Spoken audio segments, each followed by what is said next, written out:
Well, they won't leave you hanging like the Grim. I like how the Grim works. They have a way of captivating you into wanting to know the answer, and you get the answer at the end. Why? Because it makes you listen. Well, then again, maybe I won't, and I'll make you wait till the end. See what I did there? See what I did there? Did you see that? Did you see what I did there? It was good, wasn't it? Alright, we'll up Periscope. You can watch this. The most dangerous book in the world. I won't tell you the name, but they will. The most dangerous book in the world was written in the late 1800s, I'll tell you that much. And it's how to manipulate the masses.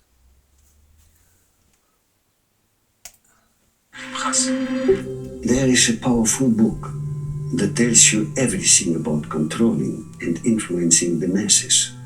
It is a manual for manipulating human behavior worldwide. It was the favorite book of this dark soul.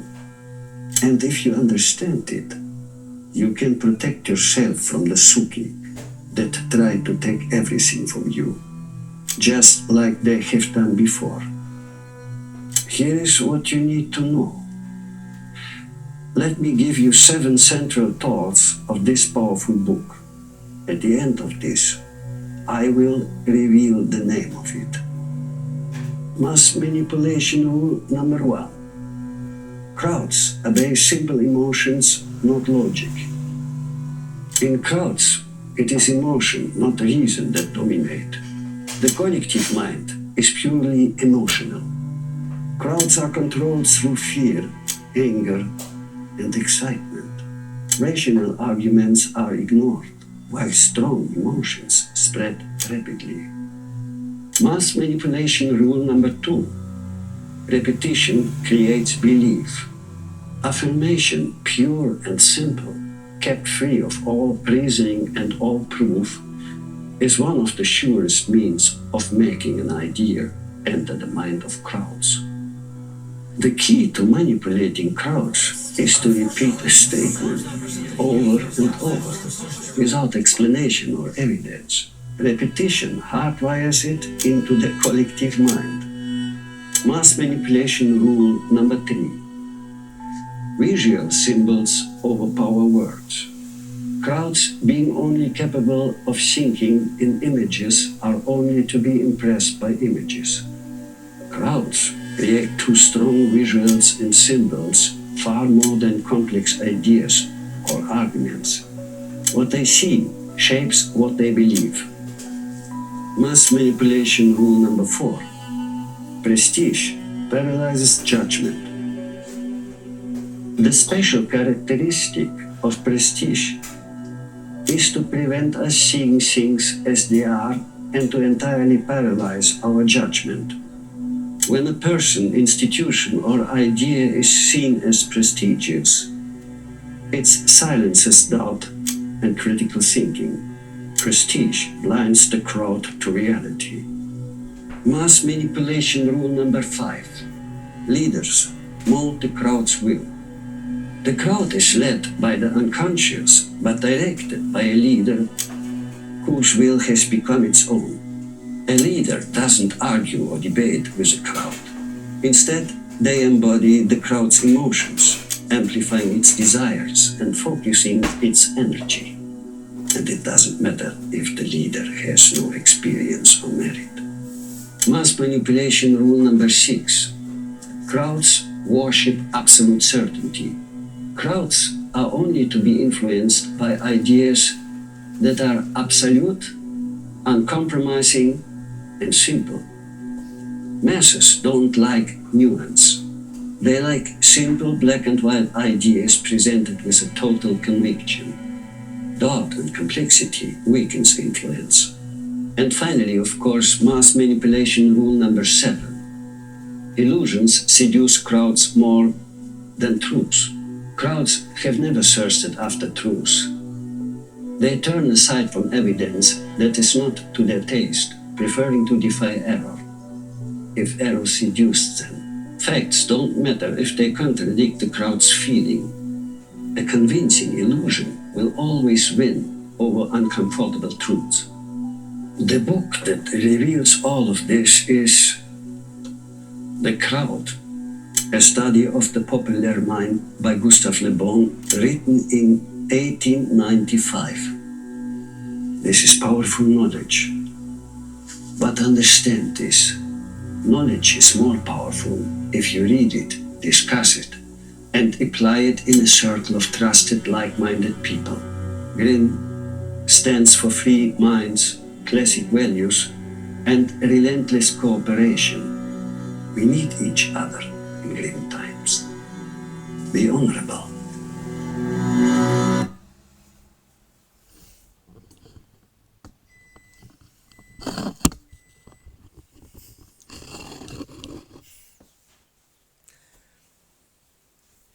All 7 principles. Every night at 6 o'clock and 7 o'clock, depending on what channel you watch. All the same principles in all predictive programming movies and television shows. Home and Away. Oh yeah. All the same principles. From cradle to grave. Sesame Street much? Play School much? Same. It's exactly the same. All the same principles at school. Right throughout the education system. Told what to think, not how to think. All the same principles are used to indoctrinate our police, who think they know how to think. So a lot of people only think that they think, when the only thoughts they have in their head were put there by somebody else. It is so rare, believe me. It is rarer than you think. There was a time when I thought that I was thinking, I wasn't at all. I was regurgitating other shit that somebody else placed in there. Even my grandfather,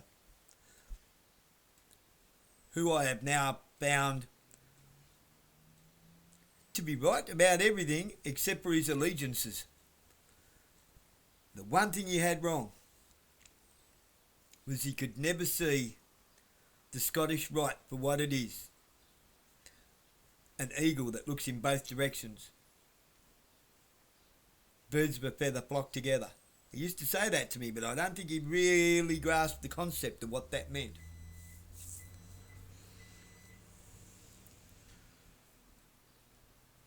You need to zoom out a little bit further. Hang on. All politicians work for government.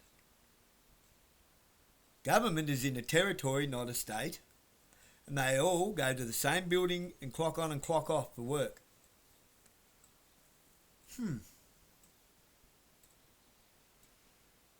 Wouldn't you think that they would work in their own electorates and only go to Parliament House when we ask them to go there to represent us?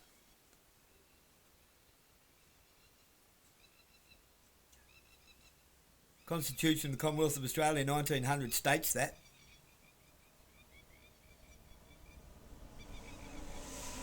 Why do you think they've rewritten it and say that the changes were only symbolic? I don't know about you, but ever since I went to school, the word must and must not are solid lines of black and white. And the words may and may not are wishy-washy shades of grey with a very broad brush. Well, that's what they changed. The words must and must not to may and may not.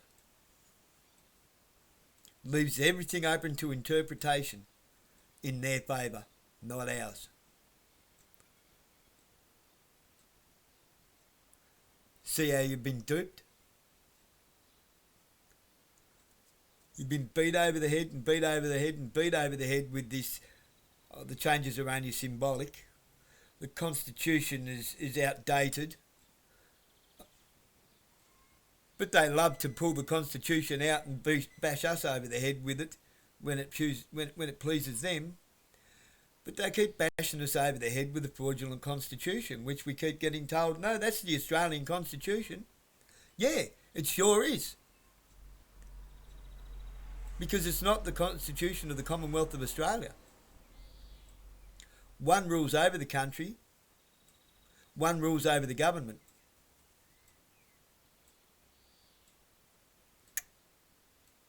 One puts government above the constitution and above the people. That's their green pile of shit that they rewrote in 1973.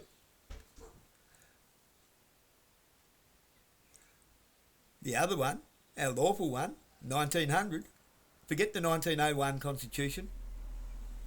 That turned out to be a nothing burger. That's where it started. Governor General comes back with 1901 constitution from England and never enacted it in federation.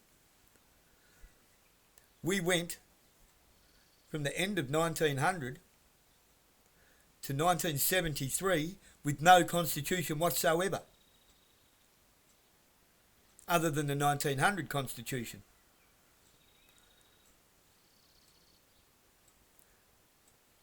They spent 73 years redesigning the constitution.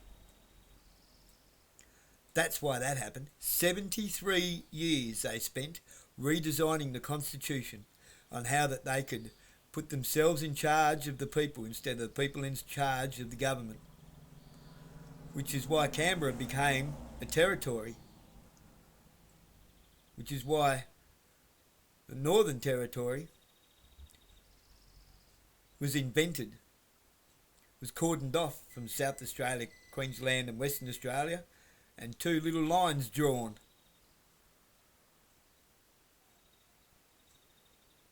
Sorry, one line moved and another one drawn on the map to create the Northern Territory. Why? So we could be infiltrated by foreign interests. Pine Gap belongs to the United States. We're not allowed in it. Apparently. Allegedly. Well, you better believe it. Darwin itself belongs to China. You go to Darwin and play spot the fucking Aussie. Meanwhile,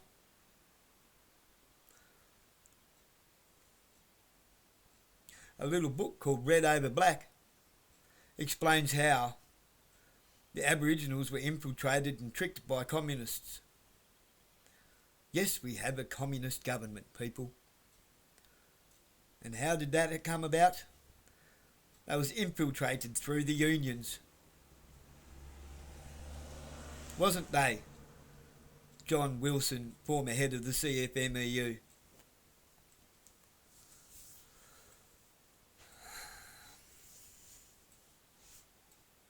How? You just saw how.